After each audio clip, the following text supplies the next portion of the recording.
Gloire et louange à notre Seigneur Jésus-Christ.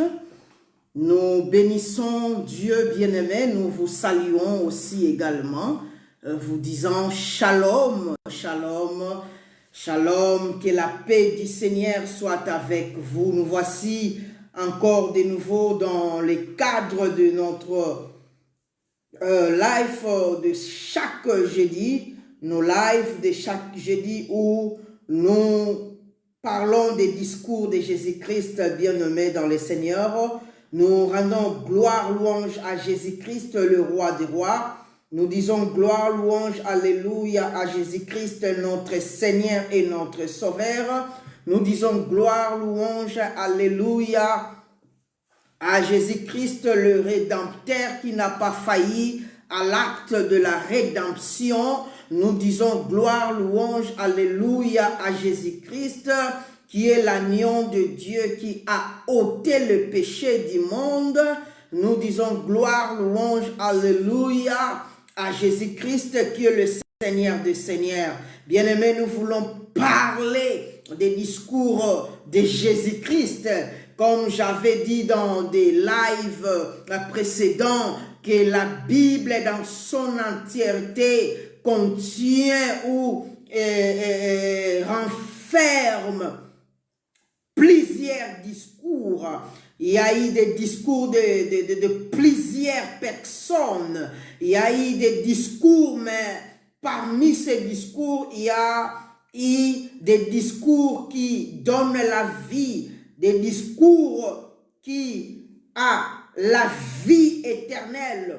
Il y a eu des discours qui a changé la vie des gens. Il y a eu des discours qui a révolutionné, fortifié, consolé. Et ces discours se trouvent être les discours de notre Seigneur et Sauveur Jésus-Christ.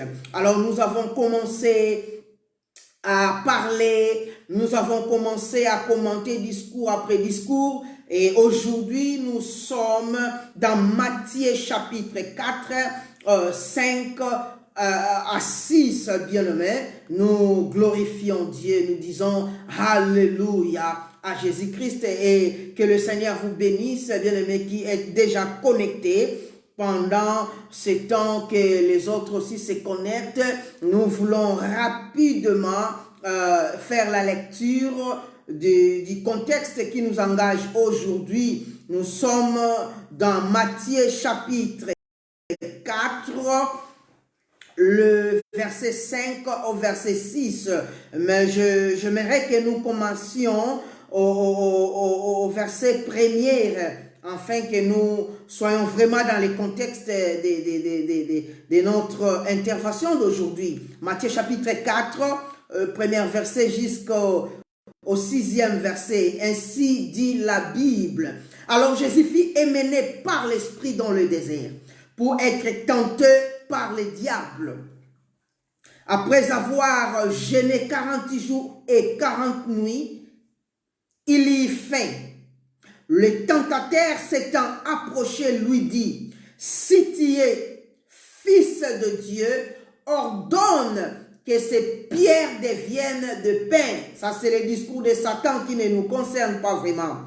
Alors Jésus répondit, disant, il est écrit, ça c'est maintenant le discours de Jésus-Christ qui nous concerne, malgré qu'on a déjà parlé de cela. Du moins, on fait la lecture pour que nous puissions entamer déjà le discours qui a suivi ces discours.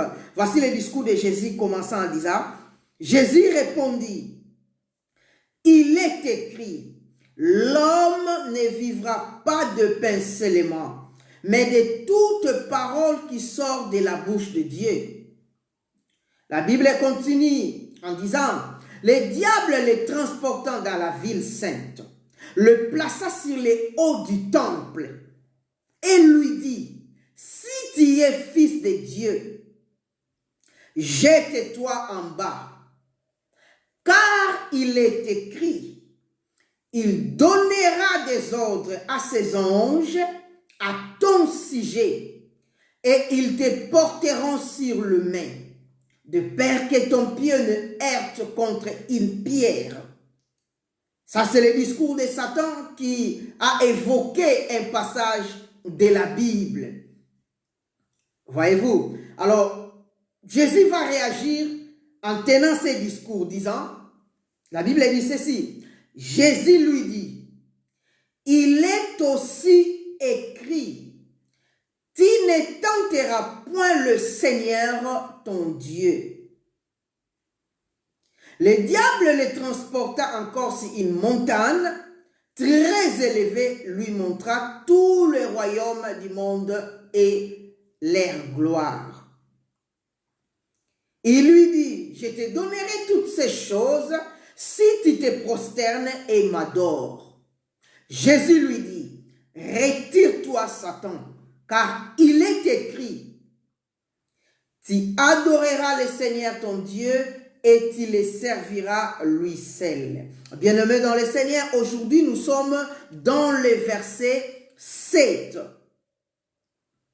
Nous sommes dans le verset 7 où se trouve un discours très instructif, un discours très fondamental, où se trouve un discours très riche en enseignement, bien-aimé dans le Seigneur.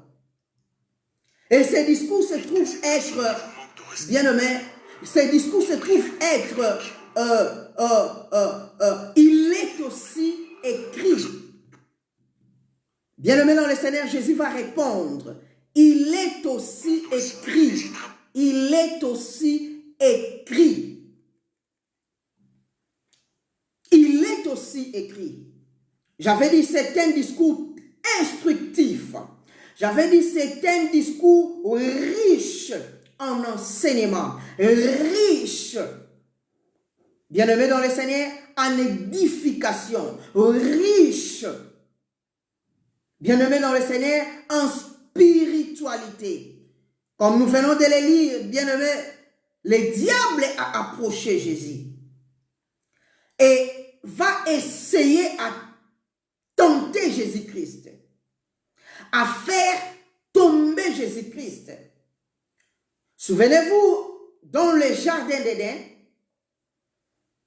le diable, au commencement, était venu pour tenter Adam et Ève. Et ces dernières tombèrent. Et aujourd'hui, le monde subit les conséquences. Dans la tête de Satan, il pensait que le même scénario allait se répéter. Pour venir tenter Jésus-Christ, pour venir tenter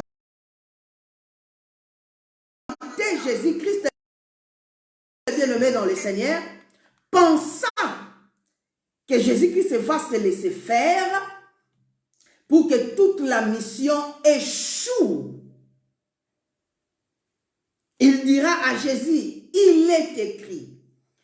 Bien-aimé dans le Seigneur, je vais répéter quelque chose que j'ai déjà dit dans les émissions précédentes. Dans mon live de la semaine passée, j'avais dit, chaque fois que Jésus-Christ disait, il est écrit, quand vous vérifiez dans les écrits, vous allez voir ce qui est écrit, évoqué par Jésus-Christ. Là, j'avais conseillé à tout le bien-aimé qui prêche la parole, à tout le bien-aimé ministre de la parole, disant, chaque fois que vous engagez la Bible, disant, il est écrit, assurez-vous que votre passage que vous évoquez existe réellement. La fois passée, j'avais encore dit quelque chose que je vais répéter ici pour notre édification. J'avais dit ceci. Pour chaque, il est écrit de Satan, il y a aussi un, il est aussi écrit. J'avais aussi dit ceci. Chaque tentation du diable, chaque tentation que le diable peut amener vers l'homme, ou vers l'enfant de Dieu, ou vers l'homme, a une réponse dans ce qui est écrit. Considérez Jésus-Christ ici dans ce contexte. Le diable lui propose une tentation. Connaissant qu'il avait faim, il lui propose une tentation, mais Jésus-Christ répond face à cette tentation avec un « il est écrit ». Chaque tentation de Satan le diable a un « il est écrit » dans la parole. Bien-aimés dans le Seigneur, chaque fois que le diable vous approche pour vous tenter, il ne suffit que de lui rappeler un « il est écrit » dans la parole, il va vous laisser tranquille. S'il ne vous laisse pas tranquille en insistant, en vous disant « il est écrit dans la parole », amenez-lui un « il est aussi écrit ». C'est ce que nous allons parler aujourd'hui, c'est ce que nous allons toucher aujourd'hui. Il est aussi écrit. Laissez-moi répéter ceci. Chaque tentation de Satan, le diable, a un « il est écrit » dans la parole. Il n'y a pas une tentation que le diable peut vous amener qui manque un « il est écrit » dans les Écritures. Le meilleur moyen de vaincre les tentations du diable, ce n'est pas les prières de jeûne. Le meilleur moyen, voulais-je dire, de vaincre les tentations des démons, les tentations de Satan, c'est lui amener un « il est écrit ».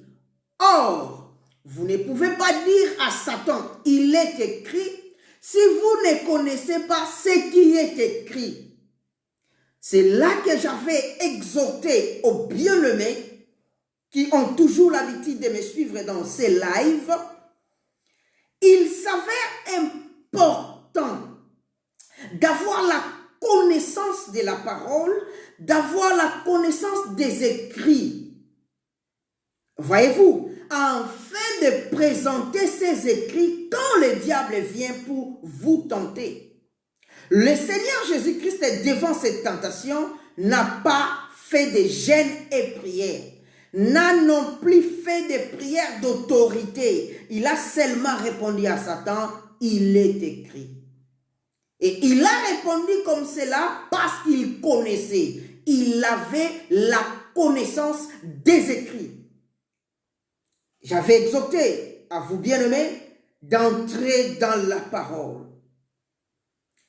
Entrez dans la parole. Cherchez à avoir la connaissance de ce qui est écrit dans la parole. Là, c'était quelques récapitulations des lives passés. Alors aujourd'hui, il s'agit d'un autre discours. Un discours fondamental. Il est aussi écrit. Tu ne tenteras pas le Seigneur ton Dieu. Je ne toucherai pas, tu ne tenteras pas.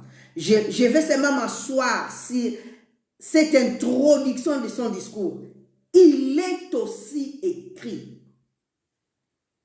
Bien-aimés dans le Seigneur, approchant ce discours de Jésus-Christ, nous comprenons que dans la Bible, il est écrit des choses qui peuvent nous aider à vaincre toute la malformation de ce qui est écrit ou tout le mauvais usage de ce qui est écrit. Qu'est-ce qui se passe ici? Le diable dira à Jésus, il est écrit. Si nous vérifions cela, nous allons aussi voir ça dans les Écritures. Est-ce que le diable avait menti? Je ne pense pas que le diable avait menti. Ici, le diable, au moins, dit la vérité qu'il est écrit. Parce que si vous lisez dans Psaume 91, verset 12, Deutéronome 6, verset 16, vous allez réellement trouver ce que le diable dit, il est écrit. Là, le diable n'a pas menti. Au moins, il a dit la vérité. Il a répété ce qui est écrit comme ça a été écrit. Si vous lisez, vous allez voir vraiment que le diable a dit ce qui est écrit. Mais Jésus-Christ va répondre, il est aussi écrit pour dire, je suis conscient de ces écrits. Oui, je connais que ce que tu viens de dire là est vraiment écrit. Mais retiens qu'il est aussi écrit. Donc ici, il y a une guerre. La guerre des Écritures. Qu'est-ce qui a causé cette guerre des Écritures? C'était le mauvais usage de l'Écriture. Le diable prend l'Écriture pour se servir de cela afin d'amener Christ à faillir. Voyez-vous, afin d'inciter l'orgueil en Jésus-Christ, afin d'amener Jésus-Christ à faire quelque chose qui n'était pas dans son programme. Jésus n'était pas venu pour monter et tomber afin que les anges puissent l'accueillir ou les prendre dans ses mains. Jésus n'est pas venu pour cela. Le diable vient pour distraire Jésus-Christ. Mais Jésus-Christ va réagir en lui disant, il est aussi écrit. Bien-aimés dans le Seigneur, retenez ceci. À l'ère actuelle, beaucoup de gens, beaucoup de prédicateurs, beaucoup de chrétiens, enfants de Dieu, religieux, beaucoup de religions, beaucoup des enfants de Dieu y compris, beaucoup de ministres de la parole y compris, beaucoup de prédicateurs y compris, utilisent les écrits non pour communiquer la vie éternelle, mais pour satisfaire à leurs besoins, pour satisfaire à leur opinion, pour satisfaire à leur tendance. Satan ici utilise la parole pour atteindre un objectif. C'est ce qui se passe aujourd'hui au milieu du christianisme, au milieu des cercles des prédicateurs de la parole, des ministres de la parole. Beaucoup utilisent la Bible non pour communiquer la vie, non pour apporter l'évangile, mais pour satisfaire leurs projets, leurs pensées, leurs opinions, afin d'atteindre un objectif poursuivi. Ils utilisent la parole. Ils vont choisir des versets dans la Bible, juste pour défendre quelque chose ou juste pour atteindre un objectif. C'est ce que le diable a fait ici. Mais Jésus-Christ va répondre à Satan en disant, il est aussi écrit. Bien aimé, si Jésus-Christ n'avait pas conscience ou connaissance de il est aussi écrit, comment il allait s'en sortir à cette situation? Il a fallu qu'il ait conscience et connaissance des autres écrits, des Écritures, pour bien s'en sortir devant quelqu'un qui fait mauvais usage des Écritures. Jésus dira, il est aussi écrit. Bien-aimé dans le Seigneur. Beaucoup de gens peuvent dire il est écrit, mais ils ignorent qu'il est aussi écrit. Quand un prédicateur vient vous prêcher ou vous dire il est écrit qu'il y a soi-disant de malédiction générationnelle, dites-lui il est aussi écrit, tout est accompli. Quand un prédicateur vient vous dire, il est écrit, ceci ou cela, dites-lui aussi, il est aussi écrit dans cette même Bible. Ceci ou cela. Ici, je suis en train de vous faire comprendre ceci. La Bible dans son entièreté a beaucoup d'écritures. Ne vous limitez pas seulement à un seul verset pour en faire des doctrines, pour en faire des prétextes. Il faut combiner plusieurs écritures pour parvenir à comprendre très bien la pensée du Seigneur. Il est aussi écrit. Christ a voulu nous enseigner disant, le diable viendra toujours avec des il est écrit. Il viendra toujours avec des il est écrit. Les faux prédicateurs viendront toujours avec les il est écrit. Les religieux choisiront toujours les versets qui leur plaisent. Les fausses doctrines, les faux enseignements choisiront toujours des versets qui leur plaisent. Mais vous devez avoir la connaissance générale des écrits pour affronter tout cela par des « il est aussi écrit, bien-aimé dans le Seigneur ». Ce n'est pas un mal de réagir devant un verset par un verset. C'est ce que Jésus-Christ est tenté de nous enseigner ici. Il réagit devant un verset par un verset. Pas par ses pensées ou ses discours ou ses opinions. Non. Il choisit un verset pour réagir devant un mauvais usage d'un verset. Alors aujourd'hui, je vais me limiter ici.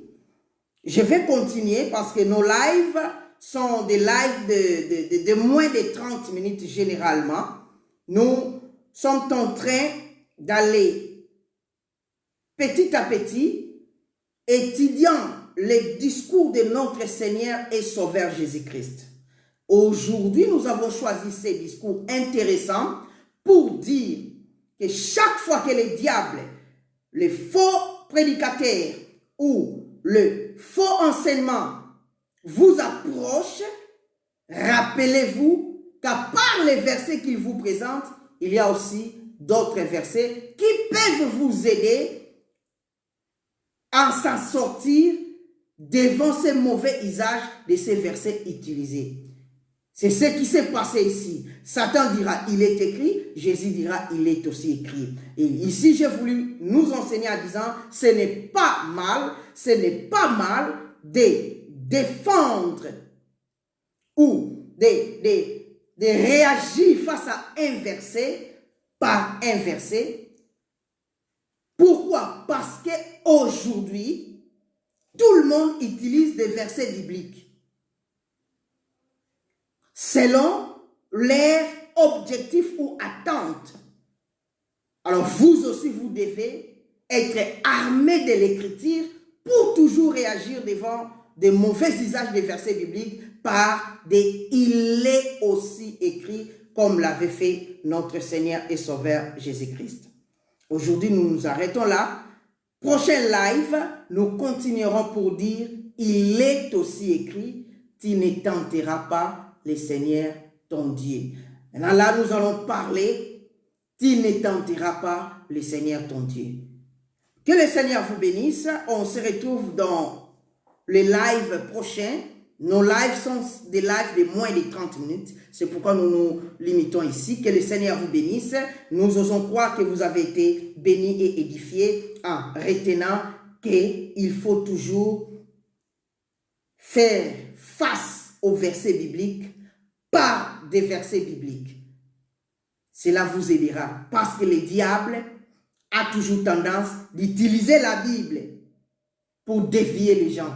il s'avère important que vous connaissiez cette Bible et que vous connaissiez les écrits pour faire face à tout mauvais usage des versets bibliques. Que le Seigneur vous bénisse. C'était votre bien-aimé, le docteur Gabriel Légué, qui vous reviendra le jeudi prochain pour un autre live. Que Dieu vous bénisse. Shalom.